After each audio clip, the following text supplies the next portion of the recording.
It's estimated that 14% of our population is living with diabetes. The population is one of several groups that are considered high risk for severe complications of COVID-19, which makes life for them in today's reality anything but normal. The message that came out was that persons with living with diabetes are at risk.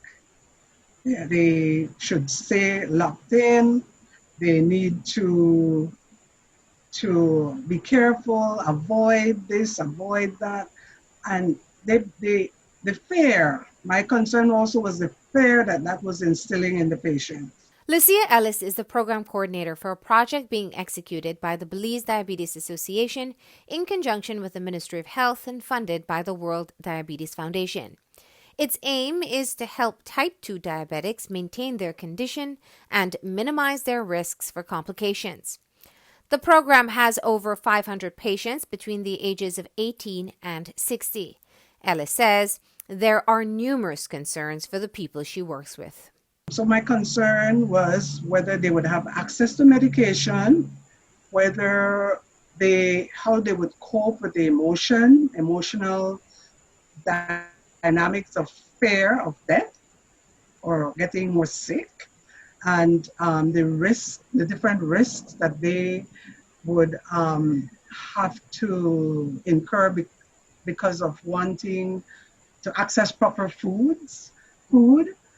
all of the different things that were thrown at them. In one case, the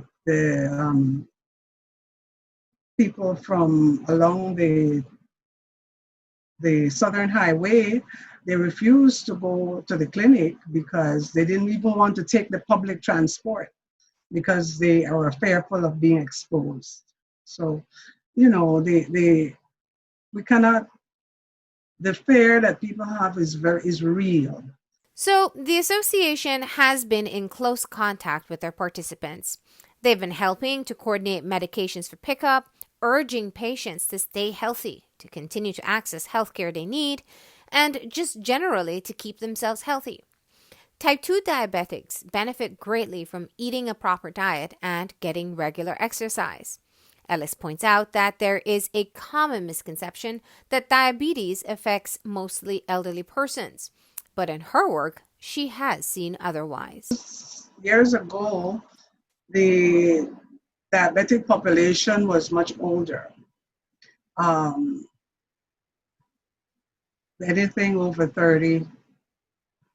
But now we are seeing patients in the listing that we have ranging from 18, which is quite young, and someone, if you are diagnosed with diabetes as 18, if you don't make the necessary lifestyle changes, then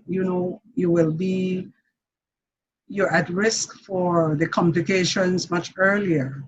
And that's where this program is trying to impact, that group we're trying to impact on. When the state of emergency ended on June 30th, it meant diabetics would once again need to interact and integrate with the broader community.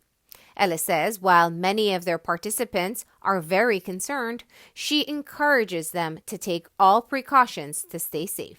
It may come across as being selfish or standoffish, as we say in our culture, to wear a mask and to avoid social distancing, because all of that is part of the apprehension that people have to do the right thing.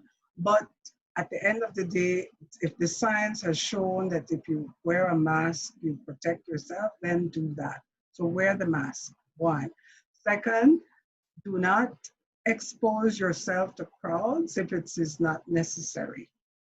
Okay, we have done well so far, and with the state of emergency being lifted, there's no reason why we need to become free if it has been working for us. So remain confined as much as necessary or as possible. Second, the third point, eat well.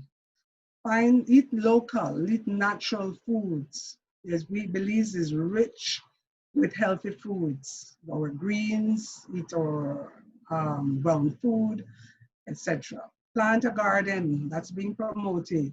We have go to the clinics, go take your medication, go to the clinics and be informed. If you'd like to know more about the self care program, you can contact the Belize Diabetes Association at 203 3333 or find them on Facebook.